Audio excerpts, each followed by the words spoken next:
بسم الله الرحمن الرحيم الحمد لله رب العالمين وبه نستعين والصلاة والسلام على نبينا محمد وعلى آله وصحبه ومن تبعهم بإحسان إلى يوم الدين وبعد.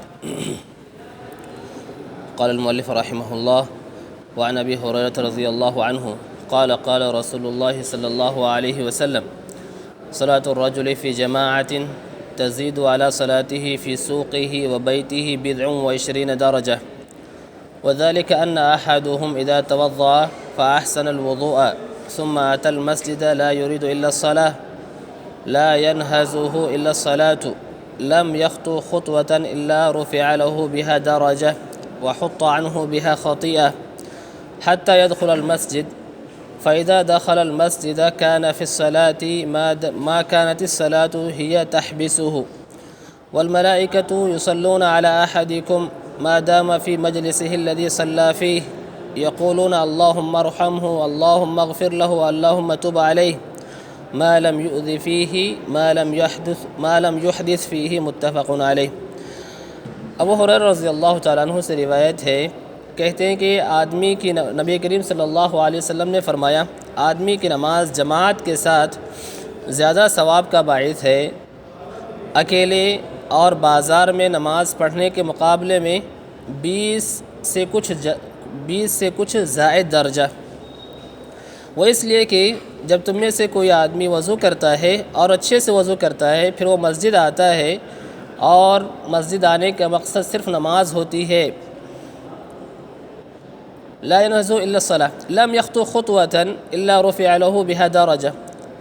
جو قدم بھی چل کر کے آتا ہے ہر قدم پہ اس کے لیے ایک درجہ بلند کیا جاتا ہے، وحط عنه بها خطیئہ، اور ہر ایک قدم کے مقابلے میں اس کے گناہ معاف کر دیے جاتے ہیں یہاں تک کہ وہ مسجد میں داخل ہو جائے۔ جب وہ مسجد میں داخل ہو جاتا ہے تو گویا کہ وہ نماز میں ہو جاتا ہے جب تک نماز اسے روکے رکھتی ہے، اور فرشتے تم میں سے کسی کے لیے بھی دعائیں کرتے رہتے ہیں جب وہ اسی جگہ میں ہو جس میں اس نے نماز پڑھی ہے۔ فرشتے کیا کہتے ہیں؟ اے اللہ اس پر رحم کر، اے اللہ اسے معاف کر دے، اے اللہ اسے تو توبہ کی توفیق دے اور اس کی توبہ قبول کر لے، ما لم یؤذی فیہ، جب تک وہ اس میں کسی کو تکلیف نہیں دیتا ہے، جب تک کہ اس کا جو ہے وضو باقی رہتا ہے۔ یہ بخاری اور مسلم کی روایت ہے۔ اس میں نیت کا مقام کہاں ہے، کس جگہ پہ اللہ کے نبی صلی اللہ علیہ وسلم نے نیت کا تذکرہ فرمایا ہے، وہ حدیث میں اس جگہ پر ہے، ثم اتی المسجد لا يريد الا الصلاة، وہ مسجد آتا ہے اور مسجد آنے کی جو نیت ہے، مسجد آنے کا جو مقصد ہے وہ نماز کی ادائیگی ہے، نماز پڑھنے کی خاطر ہی وہ مسجد تشریف لاتا ہے، تو اس نیت کی وجہ سے اس میں اس کے لیے بہت سارے ثواب ہیں جس کا تذکرہ آگے جو ہے یہاں احادیث میں موجود ہے۔ حدیث میں اللہ کے نبی صلی اللہ علیہ وسلم نے حدیث کے پہلے جملے میں کہا صلاۃ الرجل، آدمی کی نماز، اور یہ فضیلت جو حدیث میں آئی ہے اس فضیلت کا حقدار عورتیں بھی ہوں گی بشرطے کہ وہ مسجد میں آئیں تو یہاں اللہ کے نبی صلی اللہ علیہ وسلم کا یہ کہنا کہ آدمی کی نماز یہ اس اعتبار سے ہے کہ عموماً جو ہے مسجدوں میں مرد ہی آتے ہیں، عورتیں بہت کم ہی نماز کے لیے آیا کرتی ہیں۔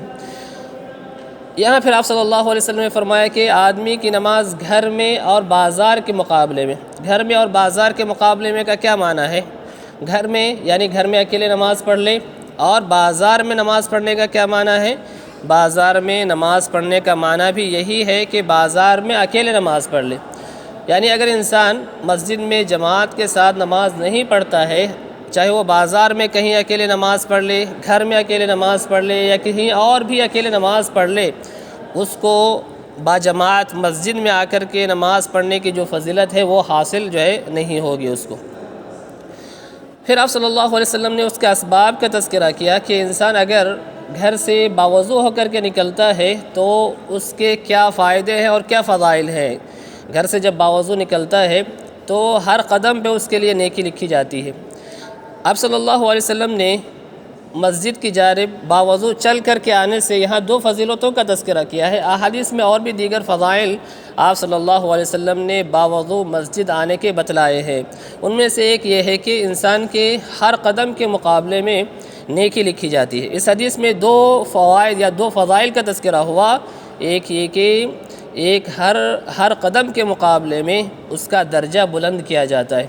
اور دوسری فضیلت جو آپ صلی اللہ علیہ وسلم نے اس حدیث میں بیان فرمائی ہے وہ یہ کہ ہر قدم کے مقابلے میں اس کے گناہ معاف کر دیے جاتے ہیں۔ اور یہ سلسلہ اس وقت تک چلتا رہتا ہے جب بندہ جو ہے مسجد میں داخل ہو جائے۔ جب مسجد پہنچ جاتا ہے تو مسجد میں آنے تک جتنے بھی قدم وہ چل کر کے آئے گا اس کو یہ دونوں فضیلتیں اس حدیث کے اعتبار سے حاصل ہوتی رہیں گی، اور دیگر روایتوں کے مقابلے میں ہر قدم پہ اس کے لیے نیکی لکھی جائے گی۔ پھر جب مسجد میں داخل ہو جاتا ہے اور نماز کی نیت ہی کر کے نکلا ہوا ہے اور نماز کے انتظار میں رہتا ہے، تو انتظار میں رہنے کی وجہ سے گویا کہ بندہ نماز میں ہے۔ یہ اللہ کا فضل ہے کہ انسان نماز نہیں پڑھ رہا ہوتا ہے، مسجد میں بیٹھا ہوا ہے، نماز کے انتظار میں ہے، لیکن وہ نماز کی ادائیگی کا خاطر مسجد میں آیا ہوا تھا، تو اگرچہ کہ وہ نماز کے انتظار میں ہے، عملاً نماز نہیں پڑھ رہا ہے، اس کے باوجود اس کے لیے نماز پڑھنے کا ثواب لکھا جاتا ہے۔ اور اگر باوضو اپنی جگہ پہ بیٹھا رہتا ہے تو یہ فضیلت اس کو حاصل ہوتی ہے کہ فرشتے اس کے لیے دعائیں کرتے ہیں، اور فرشتوں کی دعاؤں کا اللہ سبحانہ وتعالی، اللہ کے نبی صلی اللہ علیہ وسلم نے یہاں پہ تذکرہ کیا کہ فرشتے کیسی دعائیں ہمارے حق میں کرتے ہیں۔ اور جب بندہ مسجد میں بیٹھا رہتا ہے، اپنی جگہ پر بیٹھا رہتا ہے، تو فرشتے اس کے حق میں کس طرح کی دعائیں کرتے ہیں، اللہ اس پر رحم کر، اللہ اسے معاف کر دے، اور اس کی توبہ کو قبول کر لے، اور اس میں توبہ کی توفیق بھی جو ہے شامل ہے۔ یہاں آپ صلی اللہ علیہ وسلم نے جو حدیث میں فرمایا کہ مسجد میں بیٹھا ہو، اسی جگہ پر بیٹھا ہو، اسی جگہ پر بیٹھا ہوا ہو، یہ قید نہیں ہے، یعنی فرشتوں کی دعاؤں کے مستحق ہونے کے لیے یہ قید نہیں، یہ شرط نہیں ہے کہ آدمی مسجد میں آ کر کے جس جگہ بیٹھ گیا ہو تو ہی یہ فرشتوں کی دعاؤں کا مستحق ہوگا۔ اگر مسجد میں اٹھ کر کے کہیں دوسری جگہ بیٹھ جائے، کہیں اور منتقل ہو جائے تو اس فضیلت کا حقدار نہیں ہوگا، ایسی بات نہیں ہے۔ یہاں صلی اللہ علیہ وسلم نے جو کہا ہے کہ آدمی اپنی جگہ بیٹھا ہوا ہو، وہ بھی غالب کے اعتبار سے ہے کہ انسان جب مسجد میں آتا ہے تو عموماً اپنی جگہ سے ہٹ کر کے دوسری جگہ منتقل نہیں ہوتا۔ اگر وہ مسجد میں ہے، کہیں بھی ہے، جہاں بیٹھا ہوا تھا وہاں سے منتقل ہو کے کہیں اور جگہ چلا گیا ہے، بشرط یہ کہ مسجد میں ہے اور وہ نیت برقرار ہے کہ وہ نماز کی ادائیگی کے خاطر آیا ہوا تھا، تو مسجد میں کہیں بھی ہو فرشتوں کی اس دعاؤں کا وہ مستحق ہوتا رہتا ہے۔ اور آخر میں پھر 2 شرطوں کا اللہ کے نبی صلی اللہ علیہ وسلم نے تذکرہ فرمایا کہ یہ جو دعائیں چلتی رہتی ہیں اس آدمی کے حق میں اس وقت تک جب وہ کسی کو تکلیف نہ دے، کسی کو اپنی زبان سے تکلیف نہ دے، اپنے عمل سے کسی کو تکلیف نہ دے، یا جو ہے انسان کو یا فرشتوں کو وضو توڑ کر کے جو ہے تکلیف نہ دے، تب تک فرشتوں کی دعائیں اس کے حق میں ہوتی رہتی ہیں، فرشتوں کی دعائیں تب تک اس کے حق میں ہوتی رہتی ہیں۔ تو یہ حدیث ہے، اور یہ حدیث کا مختصر سی جو ہے حدیث کی مختصر سی شرح ہے۔ اس حدیث سے ہمیں کیا باتیں معلوم ہوتی ہے؟ اس حدیث سے ہمیں بہت سے فوائد معلوم ہوتے ہیں۔ ان میں سے ایک یہ ہے کہ نماز با جماعت کی فضیلت معلوم ہوتی ہے۔ نماز با جماعت کی وجہ سے انسان کو اکیلے نماز پڑھنے کے مقابلے میں 27 گنا زیادہ ثواب ملتا ہے، جیسا کہ صحیح احادیث میں آیا ہوا ہے۔ اس حدیث میں 27 گنا کی تحدید نہیں ہے، 20 کا لفظ آیا ہوا ہے، اور ہم لوگ جانتے ہیں کہ لفظ بدعون کا اطلاق 3 سے لے کر کے 9 تک ہوتا ہے، تو دیگر روایتوں میں اس فضیلت کی تحدید 27 گنا سے کی گئی ہے۔ اس حدیث میں یہ بھی بات معلوم ہوتا ہے کہ اگر انسان اکیلے نماز پڑھ لے رہا ہے تو اس کی نماز درست ہو جائے گی، اس کی نماز صحیح ہو جائے گی، لیکن جماعت چھوڑنے کا اس کو گناہ ملے گا۔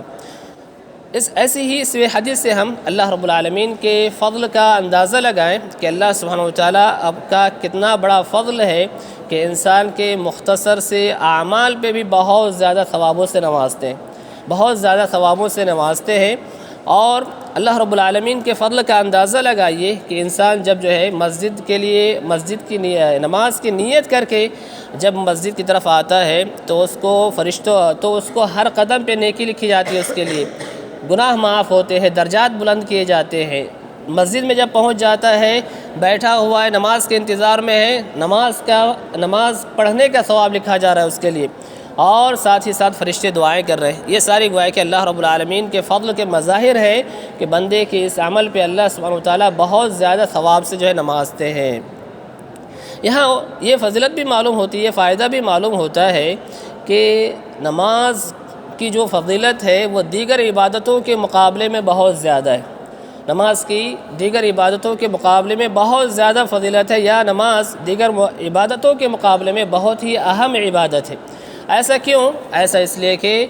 اللہ کے نبی صلی اللہ علیہ وسلم نے اس حدیث میں فرمایا کہ نماز کے انتظار کرنے والوں کے لیے فرشتے مسلسل دعائیں کرتے رہتے ہیں، جبکہ یہ فضیلت، جبکہ یہ ثواب دیگر عبادتوں کے ادا کرنے میں اللہ کے نبی صلی اللہ علیہ وسلم نے جو ہے نہیں بتلایا ہے. تو ہماری یہ کوشش ہونی چاہیے کہ ہم جو ہے نماز کی نیت کر کے اول وقت میں مسجد آنے کی کوشش کریں اور اس فضیلت کو پانے کی کوشش کریں. عمل بھی جو ہے ضروری ہے، صرف علم ضروری نہیں ہے. علم جو ہے ہو اور عمل نہ ہو تو اس کا کوئی خاطر خواہ فائدہ نہیں ہوگا. اگر ہم ایسی حدیثیں پڑھتے ہیں، ایسی حدیثیں سنتے ہیں، تو ہمارے اندر اس بات کا ہمارے اندر یہ جذبہ ہونا چاہیے کہ ہم ان احادیثوں پر عمل کرنے کی کوشش کریں. اور اگر کوئی کام نہیں ہے، خواہ ادھر ادھر گھومتے رہتے ہیں، تو آپ اس نیت سے آئیے کہ ہم نماز کے انتظار میں ہیں، اور جب نماز کے انتظار کی نیت سے مسجد میں تشریف لائیں گے تو ہم ان فضائل اور ان فوائد کے ہم مستحق ہوں گے. اللہ رب العالمین ہمیں اس کی توفیق عطا فرمائے. آمین. سبحان ربک رب العزت عما یصفون وسلام علی المرسلین والحمد للہ رب العالمین. السلام علیکم ورحمۃ اللہ وبرکاتہ.